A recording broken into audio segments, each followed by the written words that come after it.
اب میرے بھائیوں، یہ جو آیت ہے سورہ النساء کی آیت نمبر 80، یہ بھی قرآن حکیم کی چند اہم ترین آیات میں سے ہے، گھنٹوں اس پہ گفتگو ہو سکتی ہے، کریٹیکل آیت ہے۔ من یطع الرسول فقد اطاع اللہ، جو کوئی رسول کی اطاعت کرے گا گویا وہ اللہ کی اطاعت کر رہا ہے۔ اسپیسیفکلی یہ منافقین سے کہا جا رہا ہے، چونکہ ان کے لیے نبی علیہ السلام کی شخصی اطاعت بڑی مشکل تھی۔ وہ یہ دیکھتے تھے کہ یہ بھی ہماری طرح کے انسان ہیں، حالانکہ وہ ہماری طرح کے سپیشیز میں تو انسان ہے، مرتبے میں تو نہیں ہے، ان پہ اللہ کی وحی آتی ہے، ان کو اللہ تعالیٰ نے ایکسٹرا آرڈنری کوالٹیز دی ہوئی ہیں۔ تو اللہ تعالیٰ یہ کیڑا ان کے دماغ سے نکال رہا ہے کہ رسول کی اطاعت کو عام اطاعت نہ سمجھنا، یہ اللہ کی اطاعت ہے۔ ومن تولا، اور جو کوئی رخ پھیرے گا، فما ارسلناک علیہم حفیظا، تو نبی ہم نے آپ کو ان کے اوپر نگہبان بنا کر نہیں بھیجا کہ آپ نے زبردستی ان کو سچائی کی دعوت دینی ہے۔ انا ہدیناہ السبیل اما شاکرا و اما کفورا، بے شک ہم نے ہدایت کا راستہ تو واضح کر دیا، جس کی مرضی وہ حق قبول کرے، جس کی مرضی وہ روگردانی کرے۔ والذین جاہدوا فینا لنہدینہم سبلنا، جو لوگ ہماری راہ میں کوشش کریں گے ہم انہیں راستہ دکھا دیں گے، ان کے لیے راہیں کھول دیں گے اپنے تک پہنچنے کی۔ تو اطاعت رسول اللہ کی اطاعت ہے۔ اس کانٹیکسٹ میں یہاں تک حدیث ہے بخاری اور مسلم میں، نبی صلی اللہ علیہ وآلہ وسلم نے فرمایا، جس نے میرے بنائے ہوئے کسی امیر کی اطاعت کی اس نے میری اطاعت کی، اور جس نے میری اطاعت کی اس نے اللہ کی اطاعت کی، اور جس نے میرے بنائے ہوئے کسی امیر کی نافرمانی کی اس نے میری نافرمانی کی، اور جس نے میری نافرمانی کی اس نے اللہ کی نافرمانی کی۔ لیکن یہ اطاعت کسی امیر کی معروف میں ہے، منکر میں نہیں ہے۔ وہ جو بخاری و مسلم میں متفقن علیہ دونوں کتابوں میں یہ حدیث ہے، سیدنا علی اس کے راوی ہیں کہ نبی علیہ السلام نے ایک انصاری صحابی کو امیر بنا کر بھیجا ایک لشکر پہ، کسی بات پہ اس امیر کو غصہ آ گیا اپنی جو ماتحت لوگ ہیں ان پر، اور اس نے کہا کہ اس کا علاج اب یہ ہے کہ ایک بہت بڑا آگ کا الاؤ بہت بڑا الاؤ جلاؤ، اور تم سب کے سب اب اس آگ میں کودو تاکہ میرا یہ غصہ ٹھنڈا ہو، تم نے میری نافرمانی کی ہے، اور میری نافرمانی رسول اللہ کی نافرمانی ہے۔ اور آگ جلوائی تو پھر صحابہ میں اختلاف ہو گیا، انہوں نے کہا ہم آگ سے بچنے کے لیے تو رسول اللہ کے دامن کرم میں ہم نے تھاما تھا، پناہ لی تھی، تو پھر ہمیں اسی آگ میں پھینک رہے، ہم اس تیرے حکم کو نہیں مانیں گے۔ اور اتنے میں آگ ٹھنڈی ہو گئی اور اس صحابی کا غصہ بھی ٹھنڈا ہو گیا۔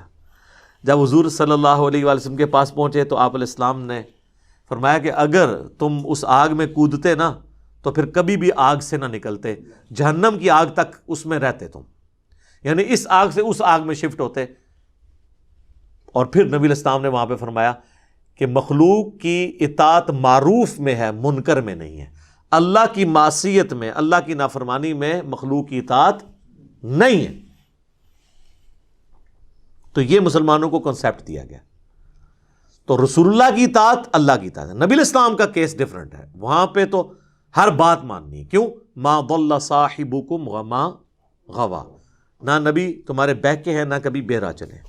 حتیٰ کہ اس کا کلائمیکس ہے جو سورہ آل عمران کی آیت نمبر 31 ہے، قل ان کنتم تحبون اللہ فاتبعونی یحببکم اللہ۔ اے نبی تم فرماؤ کہ بالفرض اگر تم اللہ سے محبت کے دعوے دار ہو نا تو پھر میری یعنی نبی علیہ السلام کی اتباع کرو، پھر اللہ بھی تم سے محبت کرے گا، تمہارے گناہوں کو بھی معاف کر دے گا، وہ بخشنے والا مہربان ہے۔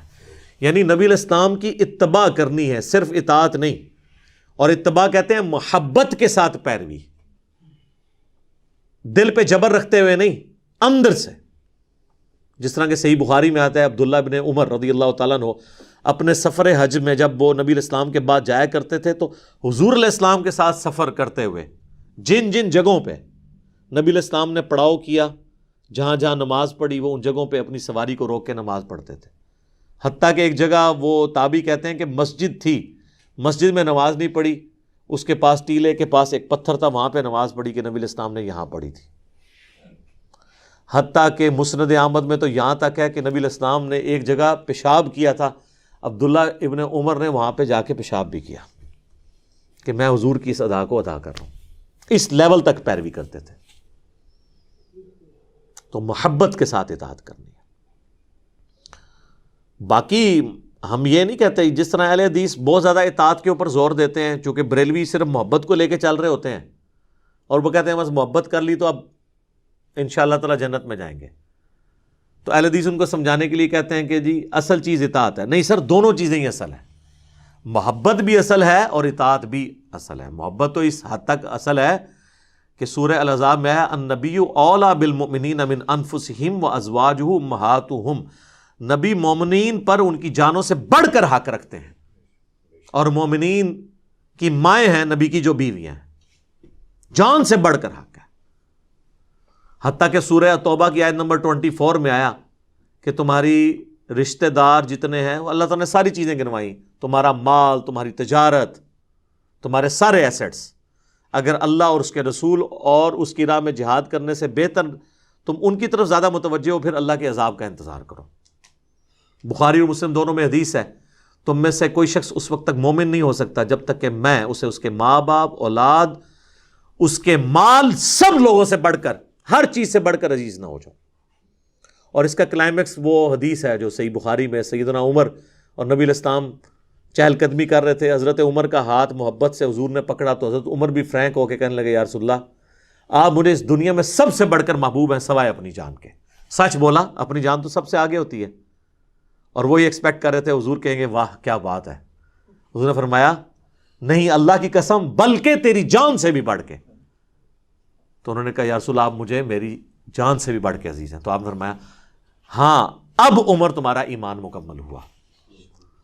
تو ایمان تو مکمل نہیں ہوگا۔ بخاری مسلم دونوں میں حدیث ہے، نبی علیہ السلام نے فرمایا ایمان کی حلاوت اس نے چکھ لی جس میں 3 نشانیاں ہیں، اللہ اور اس کا محبوب صلی اللہ علیہ وآلہ وسلم اسے پوری دنیا میں سب سے بڑھ کر محبوب ہو جائے، دوسرا دوستی اور دشمنی کا معیار اللہ کی ذات، تیسرا کفر کی طرف لوٹایا جانا اس کے لیے اتنا ہی مشکل ہو جائے جتنا زندہ آگ میں جلایا جانا۔ آگ میں جلنے کے لیے وہ تیار ہو جائے لیکن دین اور ایمان نہ چھوڑے، اسے مٹھاس ملے گی۔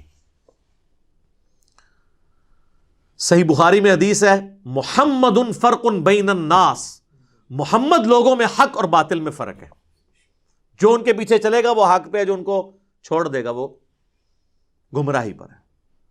اور صحیح بخاری میں ایک حدیث ہے، کنکلوڈنگ حدیث، اور امام بخاری سے لے کے ہیں کتاب السنت کو مضبوطی سے تھامنے والا چیپٹر، کتاب الاعتصام بالکتاب والسنہ، کہ نبی علیہ السلام فرمایا میری پوری امت جنت میں جائے گی سوائے اس کے جس نے جنت میں جانے سے انکار کر دیا۔